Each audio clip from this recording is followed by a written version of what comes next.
A chuva fina caía sobre as ruas movimentadas de São Paulo, transformando o asfalto em um espelho escorregadio que refletia as luzes neon dos prédios altos. Ana Maria Oliveira, com seus 35 anos e um sorriso que ainda carregava resquícios de otimismo, apertava o passo pela Avenida Paulista. O guarda-chuva preto batia contra o vento úmido, e ela se sentia como se o céu estivesse chorando por ela. Fazia 10 anos que ela e João estavam casados. Uma década de promessas trocadas em uma cerimônia simples na igreja da família dela, no interior de Minas Gerais. Eles haviam se mudado para a capital em busca de oportunidades, e João, com seu carisma e ambição, subira rápido na hierarquia de uma grande construtora. Ana, por sua vez, equilibrava o trabalho como designer gráfica em uma agência pequena, com as demandas de uma casa que nunca parava quieta. Naquela manhã, o apartamento no bairro de Pinheiros cheirava a café fresco e pão torrado. Mas o ar estava pesado. João já havia saído cedo para o escritório, como sempre, deixando um bilhete na mesa da cozinha. Volto tarde hoje, reunião importante. Te amo. Ana releu as palavras pela terceira vez, sentindo um aperto no peito. Nos últimos meses, as noites solitárias haviam se tornado rotina.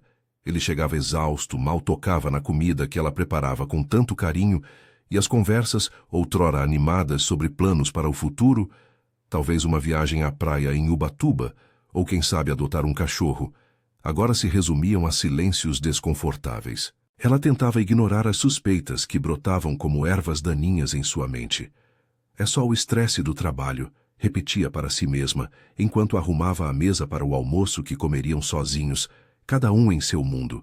Mas naquela tarde, tudo desmoronou.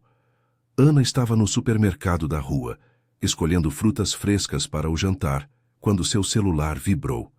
Era uma mensagem de uma amiga da faculdade, Carla, que ela não via há meses. Ana, você precisa ver isso, me liga urgente.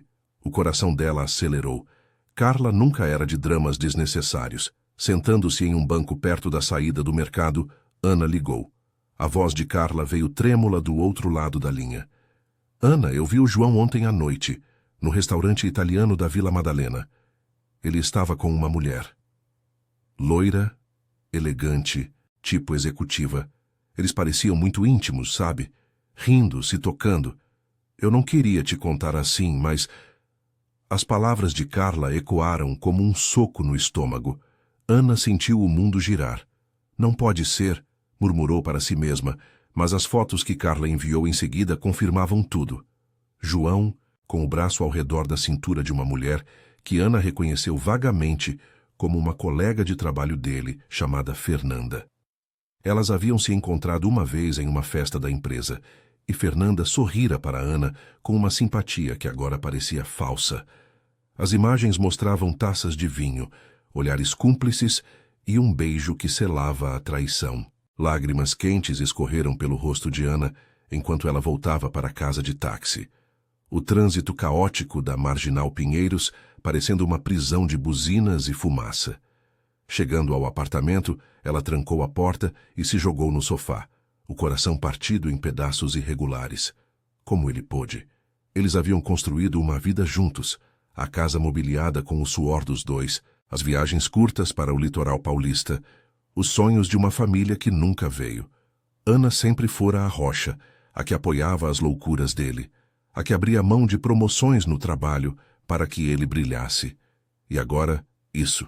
Quando João chegou, por volta das 10 da noite, o cheiro de perfume feminino ainda pairava em sua roupa.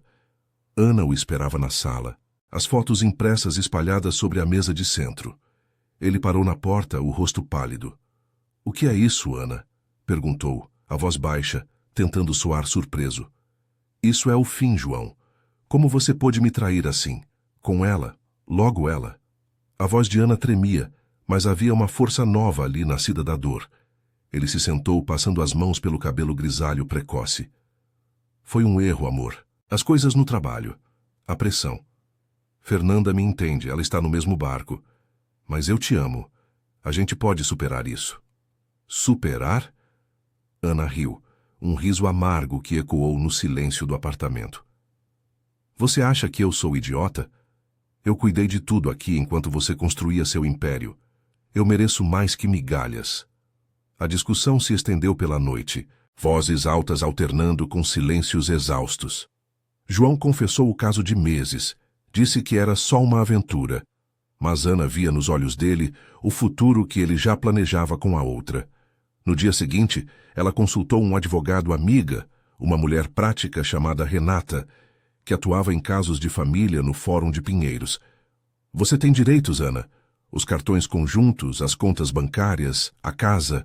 Vamos congelar tudo, disse Renata enquanto elas se reuniam em um café movimentado na rua Oscar Freire, o sol de outono filtrando pelas janelas. Ana assentiu, sentindo um misto de raiva e alívio. Naquela tarde, ela foi ao banco. Com as mãos firmes, apesar do tremor interno, cancelou todos os cartões de crédito conjuntos.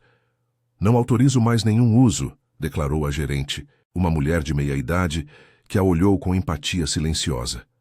Em seguida, transferiu o que pôde para uma conta só dela, bloqueando acessos compartilhados. Era um ato de sobrevivência, de reclamar o controle que a traição havia roubado. Os dias seguintes foram um borrão de papéis e lágrimas. João ligava furioso, reclamando das finanças apertadas, mas Ana não atendia. Ela se mudara temporariamente para o apartamento da irmã em Moema, um espaço acolhedor com vista para o Parque Ibirapuera, onde as caminhadas matinais a ajudavam a processar a dor. Você é forte, mana. Ele não merece suas lágrimas, dizia a irmã, Lúcia, enquanto preparavam um chá de camomila à noite. Mas o golpe final veio 2 semanas depois, quando Ana recebeu o convite pelo correio. O casamento de João e Fernanda, marcado para o mês seguinte em uma chácara chique, nos arredores de Atibaia. O envelope elegante, com caligrafia florida, era como uma provocação. Venha celebrar nosso novo começo, dizia o bilhete interno. Ana sentiu a raiva borbulhar, transformando-se em algo afiado, uma frase que ela guardaria para o dia certo. Enquanto a chuva voltava a cair sobre São Paulo, Ana olhava pela janela do apartamento da irmã, o coração ainda sangrando, mas os olhos determinados. O divórcio estava em andamento, os obstáculos financeiros e emocionais se avolumavam, mas pela primeira vez em meses, ela se sentia no comando da própria história. Amigas como Carla e Renata a apoiavam, lembrando-a de sua força interior. O que viria a seguir? Ela não sabia ao certo, mas uma coisa era clara. No dia do casamento dele, ela teria algo a dizer. Uma única frase que mudaria tudo. As semanas que se seguiram ao recebimento do convite foram um turbilhão de emoções para Ana, como se a cidade de São Paulo, com seu ritmo implacável, conspirasse para testar sua resiliência.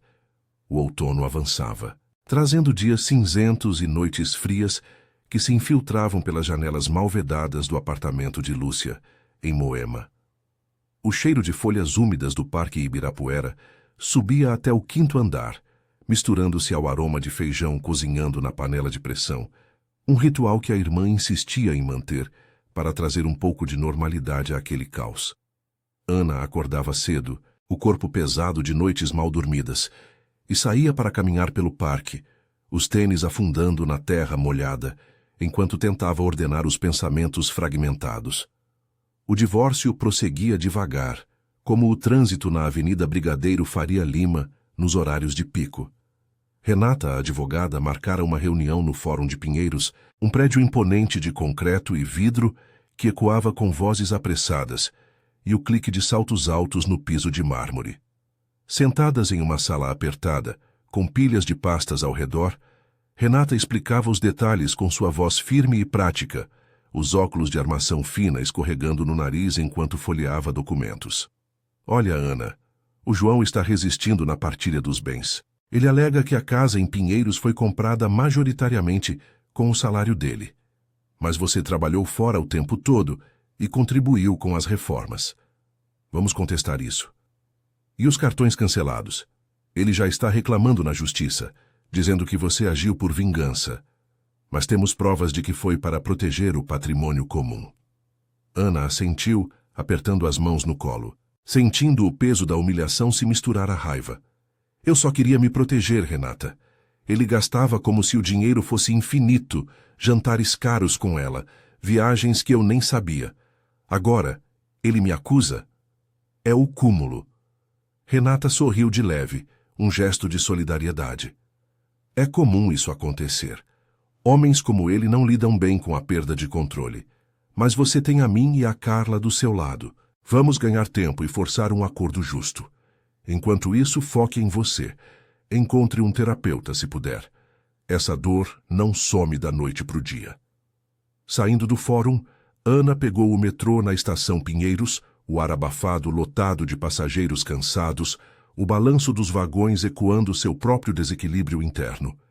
Ela se encostou na porta, olhando o túnel escuro passar, e lembrou-se de como João a conquistara anos atrás, com promessas de uma vida compartilhada. Eles se conheceram em uma festa de formatura na USP, ele com seu sorriso confiante e ela, recém-formada em design, sonhando com independência. O casamento em Minas fora simples, com quitutes caseiros e a família cantando parabéns ao som de violão. Mas São Paulo os engolira, transformando o amor em rotina exausta. De volta ao apartamento de Lúcia, a irmã a esperava com um abraço apertado e uma xícara de café forte, o vapor subindo como uma névoa reconfortante. Lúcia, com seus 38 anos e o cabelo curto prático de quem gerenciava uma loja de roupas no shopping Ibirapuera, era o porto seguro que Ana precisava. Elas se sentaram na varanda, o skyline da cidade se estendendo ao longe, pontilhado por guindastes e luzes piscantes. "Mana, você tá pálida. Comeu direito hoje?" perguntou Lúcia, passando um prato de pão de queijo quentinho. Ana balançou a cabeça, as lágrimas ameaçando cair novamente. "Não desce, Lu. Recebi uma ligação do João hoje. Ele quer que eu vá buscar minhas coisas na casa. Disse que a Fernanda já está se instalando lá. Imagina? Minha casa, nossos móveis, tudo virando ninho de amor deles." Lúcia bufou, os olhos faiscando de indignação. "Que cara sem vergonha. Não vai sozinha, hein? Eu vou com você. E leva a Carla também para dar moral. Você não tá mais sozinha nessa." A ideia de enfrentar João na antiga casa a aterrorizava, mas o apoio das duas a enchia de uma coragem frágil.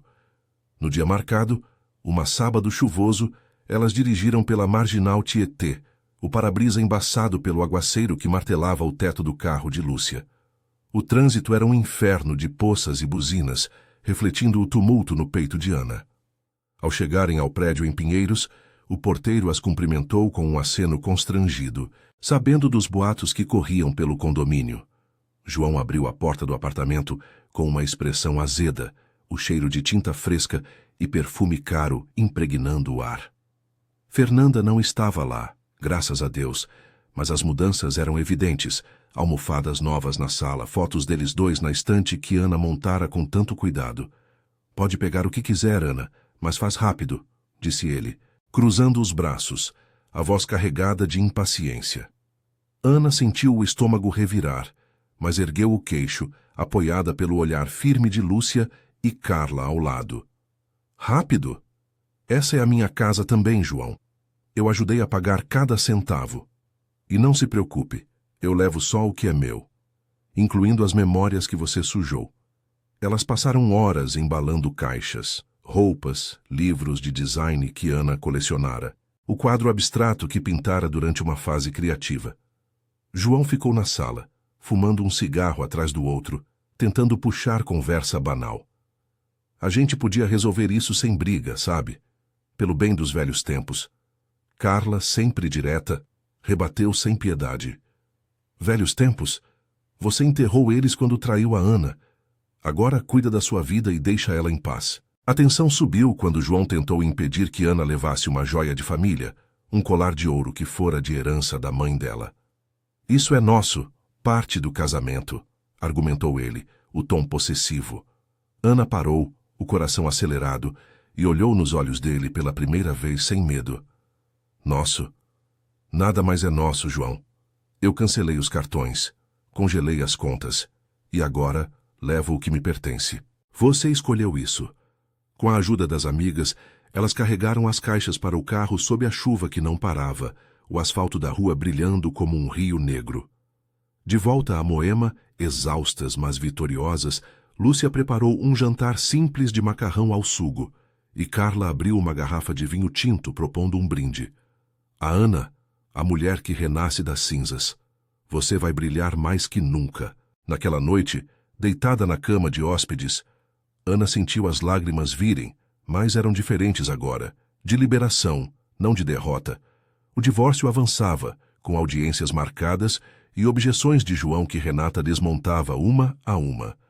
Amigas e família formavam uma rede que a sustentava, lembrando-a de sua força. O casamento dele se aproximava, a data em Atibaia, piscando em sua mente como um farol. Ela ainda não sabia exatamente qual frase diria, mas sabia que seria afiada, verdadeira, o fechamento de um capítulo doloroso. Enquanto a chuva tamborilava na janela, Ana fechou os olhos, imaginando um futuro só seu, livre das sombras do passado. O caminho era árduo, cheio de obstáculos burocráticos e feridas emocionais, mas pela primeira vez, ela via a luz no fim do túnel, guiada pelo amor das que importavam. O sol de novembro finalmente rompia as nuvens persistentes sobre São Paulo, tingindo o céu de um azul pálido que contrastava com o cinza dos edifícios da Avenida Paulista. Ana caminhava devagar pela calçada lotada, o ar carregado do cheiro de castanhas assadas dos ambulantes e do escapamento dos ônibus que rugiam ao passar. Fazia um mês desde que ela saíra da casa em Pinheiros, e o divórcio, que antes parecia um labirinto infinito, começava a ganhar contornos definidos, mas não sem novas batalhas. Renata a chamara para uma audiência preliminar no Fórum de Pinheiros, e Ana sentia o estômago embrulhado só de pensar em enfrentar João novamente, cara a cara, sob o olhar impassível de um juiz. O prédio do Fórum erguia-se como uma fortaleza de burocracia, com suas colunas de concreto e o burburinho constante de advogados em ternos amarrotados, carregando maletas cheias de papéis. Ana chegou cedo, o coração batendo forte contra as costelas, vestindo uma blusa simples de algodão e calça jeans, que a faziam se sentir mais ela mesma, longe das roupas elegantes que usava para agradar João nos eventos da construtora. Renata a esperava na entrada, com um café para a viagem na mão e um sorriso encorajador. Respira fundo, Ana. Hoje é só uma audiência de conciliação. O juiz vai tentar mediar, mas se ele não ceder na partilha, vamos para a briga feia. Você está preparada? Perguntou Renata, enquanto subiam as escadas rolantes. O eco de vozes misturando-se ao zumbido dos elevadores.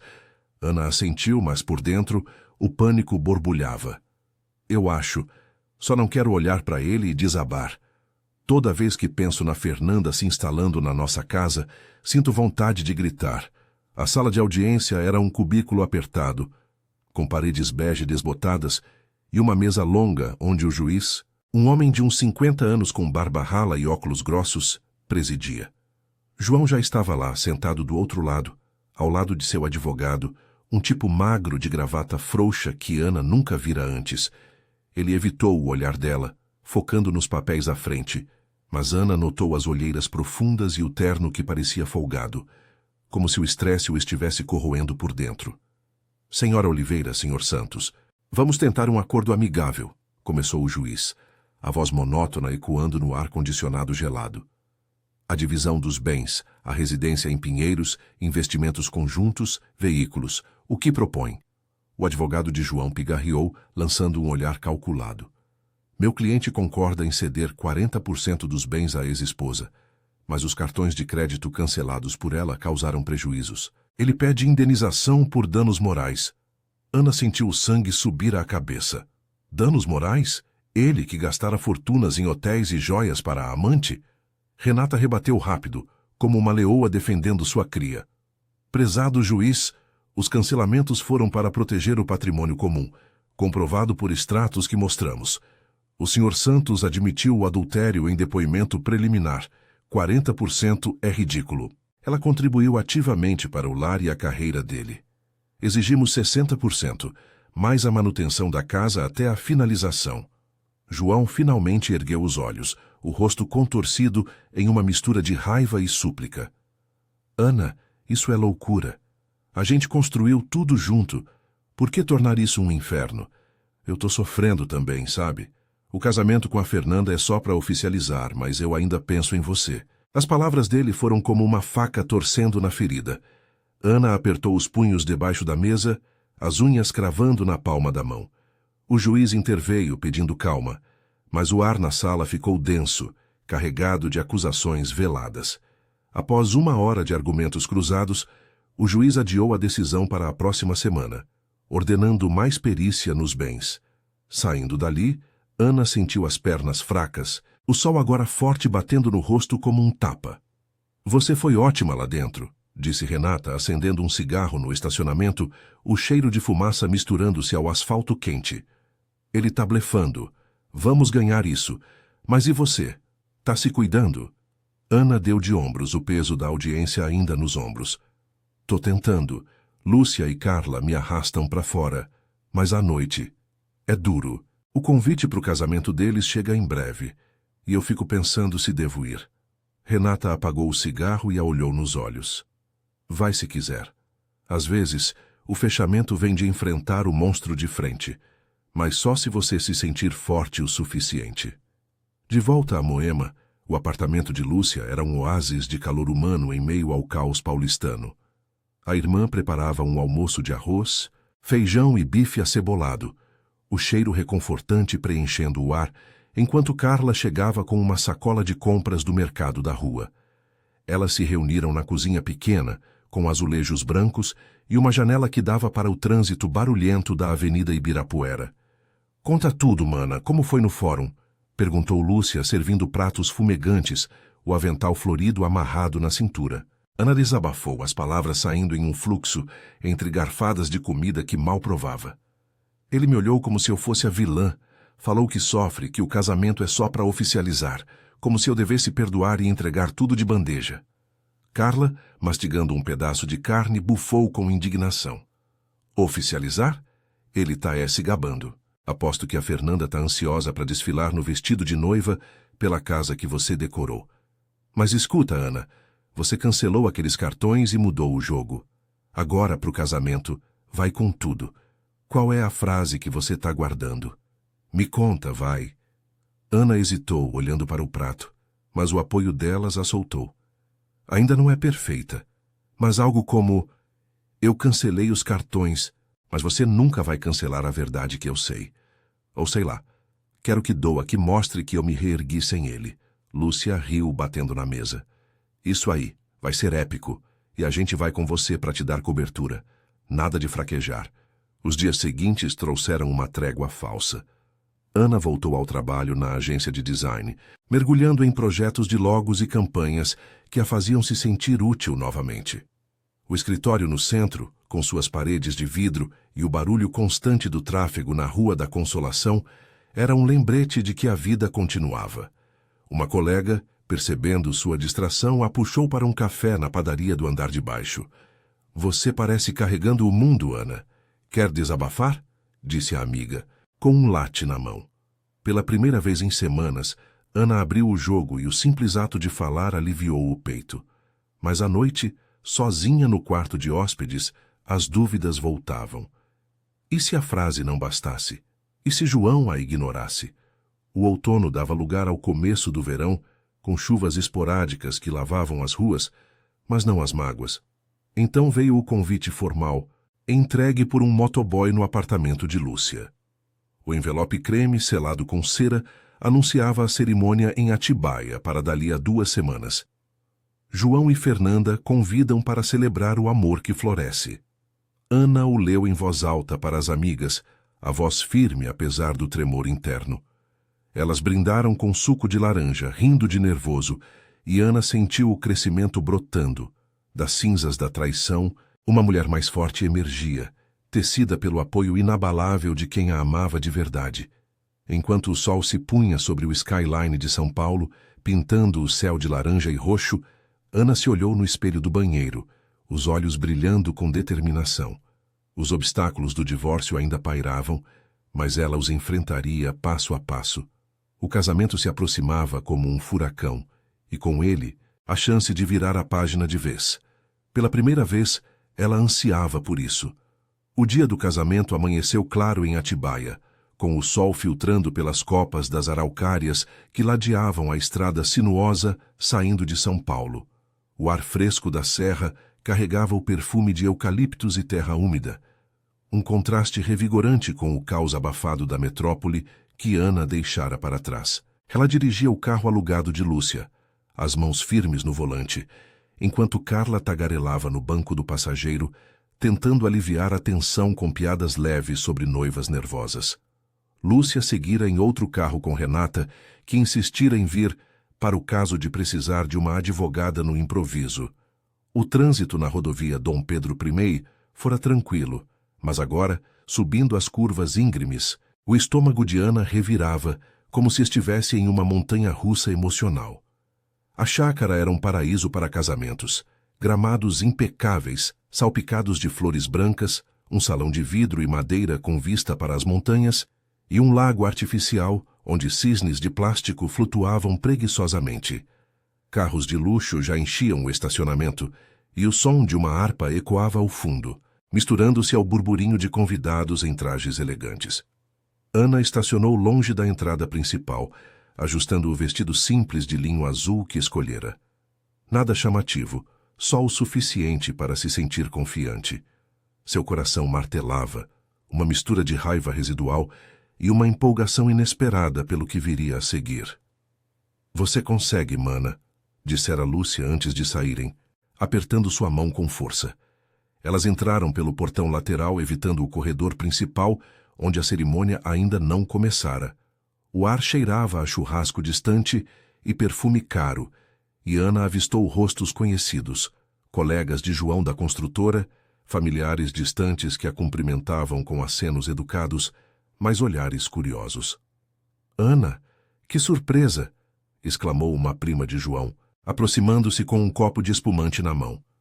Ana sorriu friamente, murmurando algo sobre fechar ciclos. Carla e Lúcia flanqueavam-na como guarda-costas, desviando conversas indesejadas e enchendo seu copo com água com gás para manter a cabeça no lugar. O salão principal estava lotado, com mesas cobertas de toalhas brancas e arranjos de rosas vermelhas que gritavam luxo. Fernanda, no altar improvisado sob um arco de flores, era a imagem da noiva perfeita. Vestido rodado de renda, cabelo loiro preso em um coque elegante, sorrindo para os fotógrafos que clicavam sem parar. João, ao lado dela em um terno cinza impecável, parecia tenso, os ombros rígidos como se carregasse o peso de escolhas ruins. Ana se posicionou no fundo do salão, perto de uma coluna, sentindo o ar-condicionado gelado arrepiar sua pele. Cada risada dos convidados era como uma agulha, lembrando-a das noites solitárias em Pinheiros, das contas que ela equilibrara sozinha enquanto ele construía esse novo capítulo. A cerimônia começou pontualmente, com um padre de voz grave recitando votos que soavam vazios aos ouvidos de Ana. "No amor, perdoamos e recomeçamos", disse ele. E ela quase riu alto. Perdão? Ela havia perdoado o suficiente, cancelando não só cartões, mas ilusões. Quando chegou a hora dos votos pessoais, Fernanda falou primeiro, a voz trêmula de emoção fabricada. "João, você me deu um futuro que eu nem sonhava. Juntos, vamos construir algo eterno." Os convidados aplaudiram, mas Ana viu o olhar de João vagar e inquieto, como se soubesse que o passado não se apagava tão fácil. Então foi a vez dele. João pigarreou, segurando a mão dela com um aperto que parecia forçado. "Fernanda, você chegou na hora certa, me mostrando o que eu realmente mereço. Eu prometo fidelidade, apoio, um lar cheio de alegria." As palavras bateram como um eco distorcido das promessas que ele lhe fizera 10 anos antes, na igreja mineira. Ana sentiu o peito apertar, as lágrimas picando os olhos, mas as engoliu. Não era hora de fraqueza. Lúcia, ao seu lado, sussurrou. "Agora ou nunca, mana. A gente tá aqui." Carla assentiu, os olhos faiscando de orgulho. Quando o padre anunciou os noivos marido e mulher, e João se inclinou para o beijo, Ana deu um passo à frente.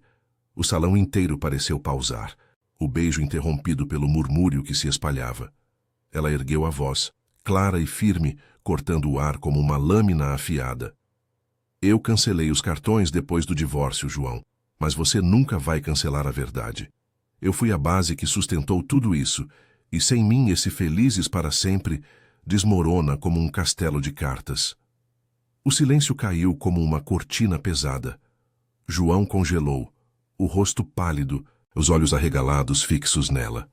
Fernanda virou-se devagar, o buquê tremendo em suas mãos, o sorriso evaporando em uma máscara de choque. Os convidados sussurravam, alguns boquiabertos, outros desviando o olhar. O padre gaguejou algo sobre impropriedades, mas Ana não se mexeu, o coração acelerado, mas a postura ereta. Ela havia dito o que precisava, não por vingança cega, mas por verdade, pela mulher que se tornara no fogo da traição. João deu um passo à frente, a voz rouca e baixa para não amplificar o escândalo. Ana, pelo amor de Deus, não aqui. Isso é o meu dia. Mas ela balançou a cabeça, os olhos encontrando os dele pela última vez. Seu dia? Foi o nosso até você escolher diferente. Agora viva com isso. Virando-se, ela caminhou pelo corredor central, o som de seus saltos ecoando como um adeus definitivo. Lúcia e Carla a seguiram, uma delas passando o braço em sua cintura, a outra murmurando, "Você foi incrível." Do lado de fora, o sol da tarde aquecia a pele de Ana, o lago refletindo o céu como um espelho de possibilidades. Elas entraram no carro, o motor ronronando enquanto desciam a serra de volta para São Paulo. O divórcio, que se arrastava com audiências e objeções, agora parecia menor. Renata ligara mais cedo, confirmando que o juiz inclinava para uma partilha favorável. As amigas tagarelavam animadas, planejando um jantar em Moema com vinho e histórias para rir da cara dele. Ana dirigia em silêncio por um momento, sentindo o peso se dissolver, substituído por uma leveza nova. A dor ainda existia, uma cicatriz que latejava nas noites quietas, mas o crescimento era palpável. Ela havia enfrentado o monstro, dito sua verdade e saíra inteira. Enquanto as luzes da cidade surgiam no horizonte, Ana sorriu para si mesma no retrovisor. São Paulo a esperava, com suas ruas caóticas e oportunidades infinitas. Sem João, sem amarras, ela recomeçaria, talvez uma agência própria de design, viagem solo para o litoral, ou simplesmente dias de paz no Parque Ibirapuera. O apoio de Lúcia, Carla e Renata a tecera de novo, mais forte, mais autêntica. A frase que dissera não mudara o mundo, mas mudara o dela. De vítima a sobrevivente, de sombra à luz. E isso bastava.